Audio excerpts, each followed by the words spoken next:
Hello and welcome back to Gapeys garden. As you can see, I'm wearing a jacket because it's still pretty cold here. It's only gotten up to 55 degrees today and nighttime temperatures are still down in the 40s. So not ideal temperatures for this time of year. Now I did get the peppers in the ground a couple of weeks ago, even though we're still seeing some pretty chilly temperatures, but they were starting to get pretty root bound. So I just had to get them in the ground. So let's go take a look and I'll show you how they're doing. The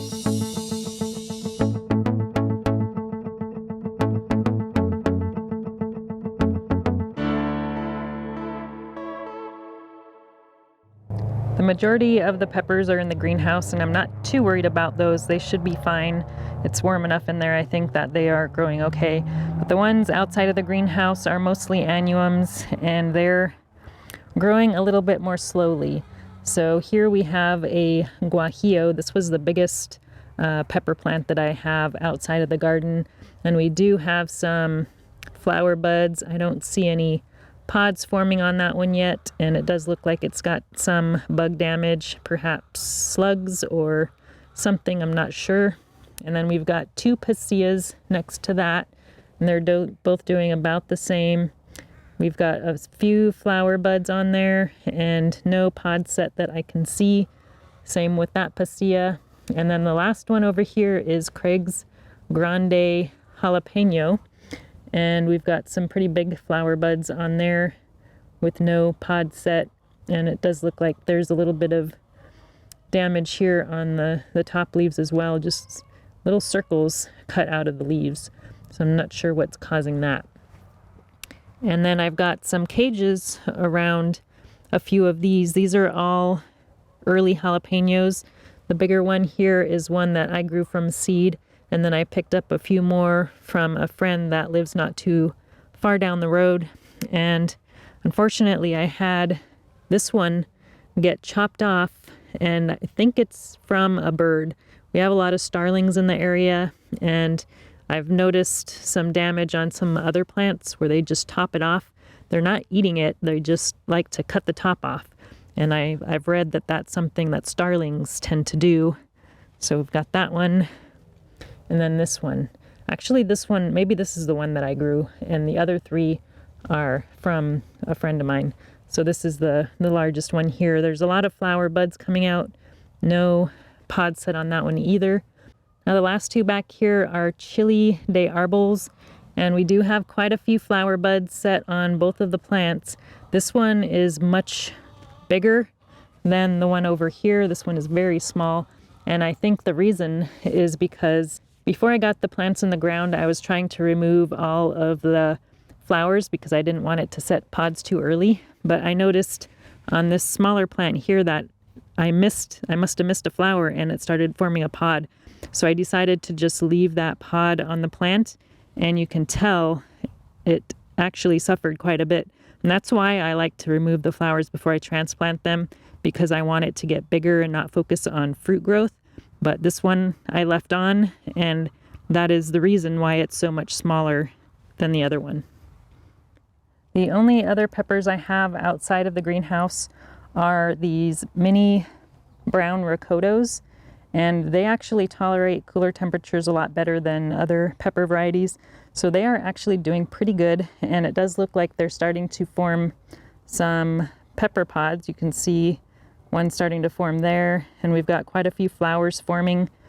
And I have seen some slugs in here. So they haven't done too much damage to the peppers, but they've been really attacking the mizuna that I have in this little bed too. And I've got another one of those chocolate or brown mini rocotos over here. Oh, we have an actual pretty good sized pod. I just noticed right there. Well, bigger than any other pod I've seen so far. So that is doing actually pretty well. So I'm pretty happy. Oh, there's another one. So I'm really excited to grow this one. I've grown the mini olive rocoto before, and this is kind of a cousin of that. So I am looking forward to trying that one. I still have quite a few figs in the greenhouse, and they're kind of in the way, so I'm gonna be taking these out, at least temporarily, so that I can show you the peppers a little bit more easily.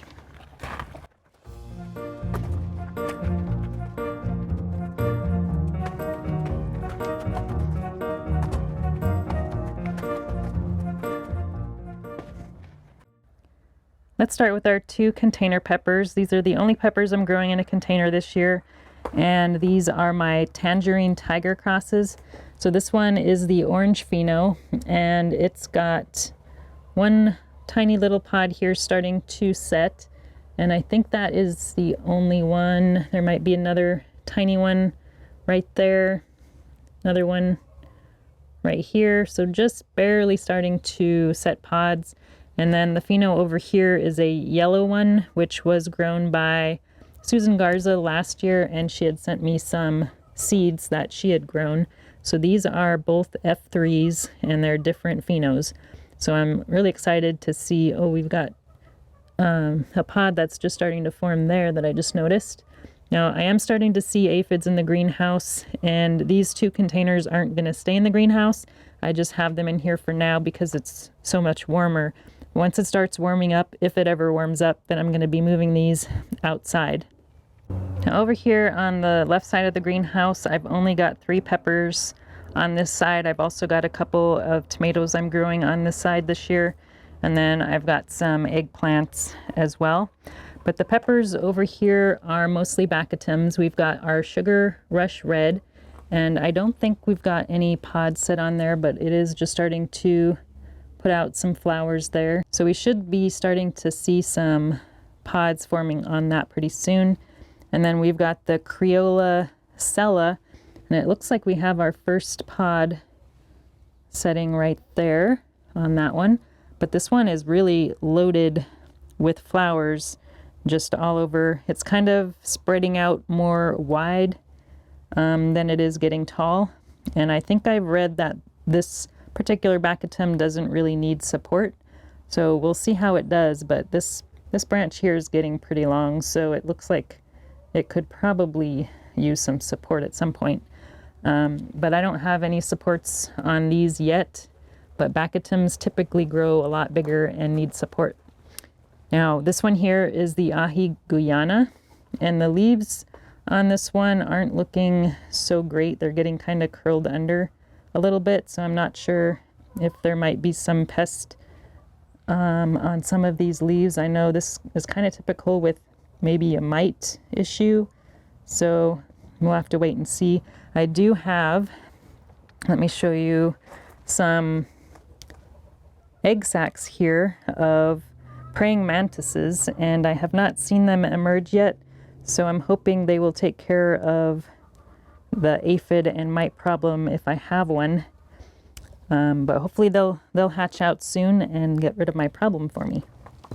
Now on the right side, the very back of the greenhouse, I've got my only 2 Chinense peppers that I'm growing this year.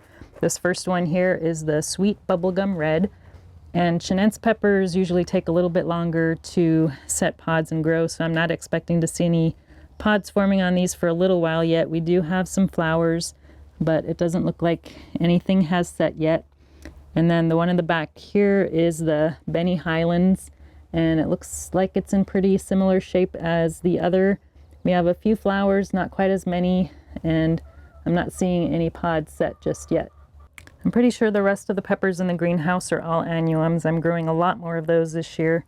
This one here is the Gaby Hot Wax. I've never grown a hot wax pepper before, so this is the first one, and we've got quite a few flowers, and we do have our first pod setting here, so that is looking really good. Now this pepper and a few others are ones that I've noticed some aphids on, so I don't know if you can see that, but there is some aphids on some of these smaller leaves, and when I see them I just squish them with my finger because we don't have any predators in here yet until our praying mantises hatch.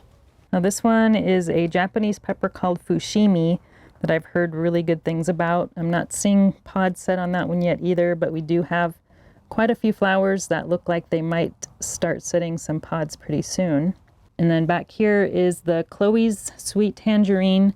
This is a pepper that I grew last year from Timothy Moultrup, and I don't see much pods or flowers set on this one yet, but this was one of my favorite peppers that I grew last year, so I'm definitely going to be growing this again several times in the future. Now, if you know me, I like to try different varieties every year, but this one was so good, I just had to grow it again. Now, this one here is another sweet pepper that's called Mini Chocolate, and is actually the pepper that I'm growing in one of my peppers in a can peppers. So I've heard really good things about this one too, so decided to also grow this one in ground, and it does look like we've got some aphids on this one too, so I'm going to squish those. And then back here is a cross between the bell pepper and a mushroom pepper. So my mom sent this one to me, and she's calling it her bell room, and I'm seeing some aphids on there as well. I don't think I have any pods set yet on this one, but it should be starting to set some soon. Now here we have orange Lecia, and I think the orange one of this is a little more unique. Normally this comes in red variety, but the orange one has become available recently, I think, and we do have one pod set on there, and I haven't grown the red or the orange before, so I'm looking forward to seeing how this one is, but I have high hopes this is going to be a really good pepper. This one here is called Aconcagua, and I grew this one for the first time last year and really, really liked it. It got pretty big. It is very productive for how large those peppers get, and this one is going to need supports because the peppers get really big and it's very productive. So I'm hoping it does as well as it did last year. So I'll need to get I usually use a tomato cage to support these larger sized peppers, but it looks like we might be getting a pod set right there. Now this one is called Peter pepper, and this is one I haven't grown before, but I know a lot of people have grown it. It's been very popular because of the shape of the pepper, but this is my first time growing it, and it's supposed to be actually a pretty tasty pepper as well. And I think we've got a few aphids hiding in there, so I'm going to squish those.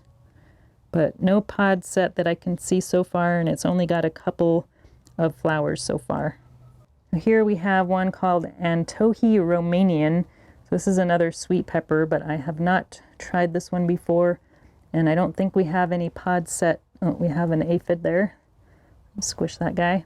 But we do have a few flowers, and the flowers do look like they are fairly large, so it might be a good sized pepper.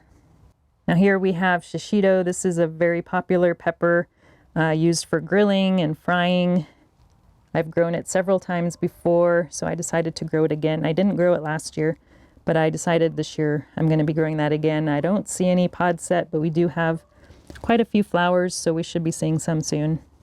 Now here is another sweet pepper called Tequila Sunrise. I think this is an orange pepper, which I have not grown before, and I'm not seeing very many flowers on it. It looks like they're starting to get some clusters of flowers at the very tops, and I'm seeing some aphids in there too. Hopefully my praying mantises hatch soon. If not, I'm gonna have to buy some ladybugs. They usually do a pretty good job taking care of those. And then the last pepper we have here in the greenhouse is called the Hong Go Chu, and I've already put supports up on there because this one is already the tallest pepper in the greenhouse, and it started looking like I better get a support up. So these are the tomato cages that I like to use for my peppers, and they do a pretty good job. We are seeing quite a few flowers that should be setting pods soon. You could see how long the stems are on these guys. So this is the only gochu I'm growing this year. I was going to grow one of my gochus that I normally grow, but I accidentally sold all my starts. So this was the only gochu that I had left to grow this year. Now the last peppers I have to show you are the pepper in a can peppers, and we had a little bit of setback on these. I kind of forgot about them, and they hadn't been watered in probably 3 weeks, and to be honest, I'm not sure how they could possibly still be alive, but for some reason they still are. And the Count Dracula here is looking probably the best out of all of them. We do have a little bit of edema, I think because it got so dried out, and then I had to heavily water it to return those back to life. But the new growth is looking pretty good, so I just need to remember to keep an eye on these and water them a little bit more regularly. And then this one here is the marbles, and as you can see, there's not much left of that one. This one shriveled up completely, and I didn't think it was going to make it at all, and I'm still not sure it's going to make it, but I decided to just cut off all of the dead leaves and leave just the main stems, because the main stems seem to be actually still in pretty good shape, and it does look like it might be trying to set some new leaves out. So we'll have to wait and see if that one will recover eventually. And then this one here is the mini chocolate. So this is the one I showed you in the greenhouse, and it doesn't look too bad. The stem is kind of floppy, so I think I am going to go ahead and get a stick or something to support that so it stays upright. But right now it's just kind of floppy, but it also looks like it is suffering from a little bit of edema. And edema happens if you see bumps on the leaves. Not sure if you can see them very well in the video, but it looks like there's some bumps there that you might be able to see. But that is called edema, and it's usually caused by overwatering or irregular watering, or too much humidity. So the problem here was definitely irregular watering, and hopefully it'll get better soon. So that is all the peppers that I have growing in the yard this year. Thanks for watching, and we'll talk to you again soon. If you enjoyed this video, please like and subscribe. You can also find me on Instagram, Twitter, and Facebook.